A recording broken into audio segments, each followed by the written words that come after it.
Hello po mga kababayan, mga kalingap, ka-business ka-papi, magandang buhay. Good morning po. Muling nagbabalik Annalisa Reality Vlog. Ngayon po magre-reaction ako kay Kalingap Rab. Ito po yung time na pumunta sila doon po sa bahay na ginagawa ng isang beneficiary kay Maribel. Kwento ko po sa inyo mamaya kung sino siya, para dun sa mga bago pa lang sa aking YouTube channel.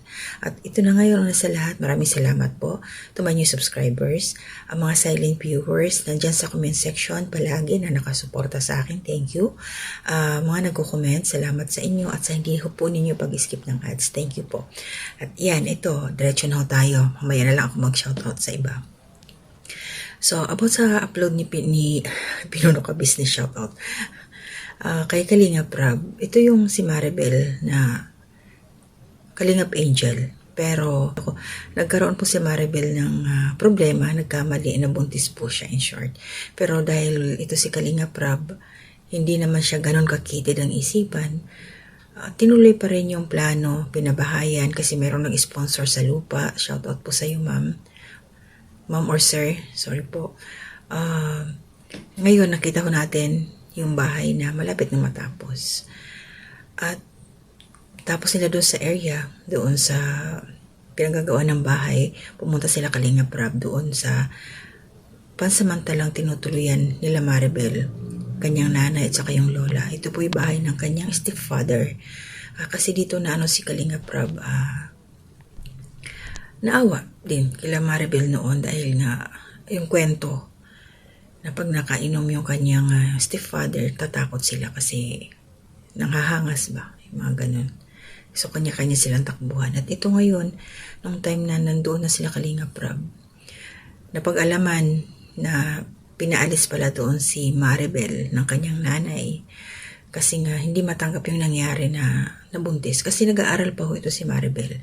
At malaking pasasalamat nga nila noon na dumating yung sila Kalingap Rab dahil nakakatulong o tinulungan sila financially. Nakakapasok si Maribel, may allowance na maraming blessings na dumating. At ang scouter po niya dito ay si Kuya Juan.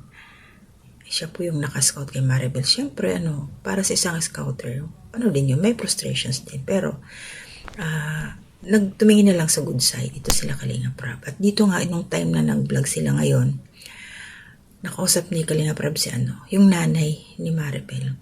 Umiyak po siya. So, mababasa niyo sa aking thumbnail, masakit na sukli ng anak sa inang nagsikap. Luha ng panghihinayang. Kasi po, sa naatatandaan ko, yung nanay ni Maribel, hindi rin nakatapos sa pag-aaral. Kaya, kung ano yung mga diskarte na pagkakakitaan, talagang ginagawa, nagsikap. Ang naging problema, ito si Maribel pala, bago pa man dumating yung Kalingap doon, yung ama ng kanyang dinadala ngayon ay 5 taon na daw silang magjowa. Yun ang sabi niya. So, ibig sabihin, bago pa dumating sila Kalingap Rab, meron na siyang boyfriend. At hindi rin natin ito nalaman. Kaya nagulat sila Kalingap Rab nung sinabi nung hindi pa nga makapaniwala nabuntis nga daw. So, ito na ngayon. Umiyak yung nanay kasi nanghinayang siya dahil ang pangarap lang naman niya talaga niya ay makatapos yung kanyang anak sa pag-aaral. Lahat naman po tayo ng mga magulang. Gusto natin makatapos ang ating mga anak. Na kahit hirap tayo, gagawa tayo ng paraan. Yung mga nanay na talaga, nanay, tatay na responsable sa pamilya, ayun, nagsisikap. Kahit anong trabaho papasukin para sa pagdating sa future, maganda ang magiging buhay ng mga bata. Kanilang mga anak. Kasi tayong mga nanay, tatay, may ikot ang buhay natin Kumbaga, hindi naman tayo lifetime nandito sa mundo. So, itong mga kabataan na ating mga anak, ayan, kailangan masuportahan natin ang kanilang ang edukasyon. Number 1, pagkain, pananamit, lahat, mga basic needs. So, ito si Maribel, sinayang niya. Kunting panahon na lang sana. Hindi niya natiis. Siguro sa edad niya kasi nasa 20 years old. 5 years na rin nung 5 years na sila. Ito ng boyfriend niya. Masasabi ko parang sa edad niya nag-experiment sila. Kasi mga bata pa parang curiosity. Siguro may mga napapanood. Kasi alam naman natin ngayon. Nagkamali. So alam naman natin na once nagkaanak na, yung attention mo, kung mag-aaral ka pa, hati na eh. Hindi ka na makakapag-focus. Iba pa rin yung papasok ka sa school, single, wala kang ibang iniintindi kundi yung pag-aaral mo lang, uwi ka sa bahay ninyo, doon yung mga magulang mo, matulog ka, nanay mo mag-aasikaso, ultimo pagkain mo, maglalaba nanay mo, pero pag meron ka ng anak na nag-aaral ka, wala na, hindi ka na makakapagpahinga. At mahirap yung mag-focus, yung memory mo, yung isip mo, mahirap mag-study, mahirap talaga. Kaya sayang ito si Maribel. Mahirap din hindi rin natin masasabi kung halimbawa pag nanganak na, sana mag-family planning sila. Yun nga, sabi ni Kalinga, Prab, muna masundan para makapag-aral siya kasi hindi naman tinapos ni Kalinga Prab yung totally na hindi na siya matutulungan. Pero kung mapapatunayan, papakita sa nanay niya na magsisikap si Maribel, mag-aaral ulit, nakasupport pa rin yung Kalingap. Pero mabait si Kalingap Prab kasi sabi nga niya kung tutusin, dahil may asawa na si Maribel, pwedeng stop na kaagad, hindi natutulungan. Pero nandoon si Kalingap Prab tumingin sa lola ni Maribel na may PWD, hindi nakakakita. Tapos yung nanay niya din, wala na may ibang pinagkakakitaan. Kaya salamat sa iyo Kalingap Prab dahil malawak ang inyong pangunawa, naintindihan mo yung naging sitwasyon. Oo, nagkamali, pero hindi ibig sabihin na ito tolerate, kumbaga tatanggapin natin, pero nagkamali Hindi ibig sabihin na pagka ganun kinakampihan na, hindi ganun. Pero siyempre may lesson pa rin. Alam naman po natin na tinanggal talaga siya sa Kalingap Angel.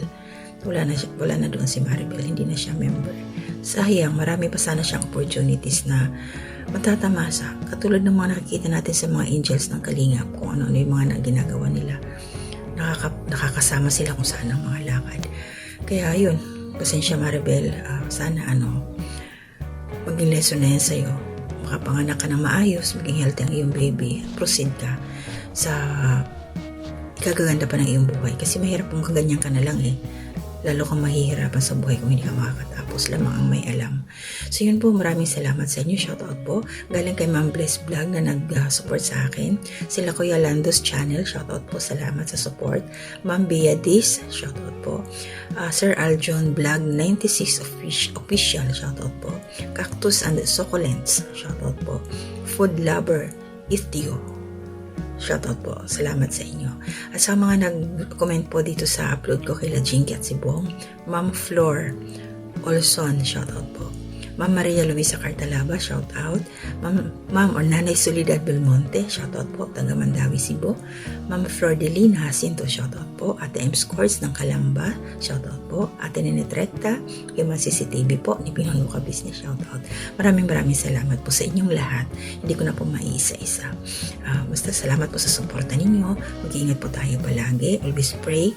Dahil yung ating panahon ngayon, hindi natin napipredict na may mga masamang nangyayari.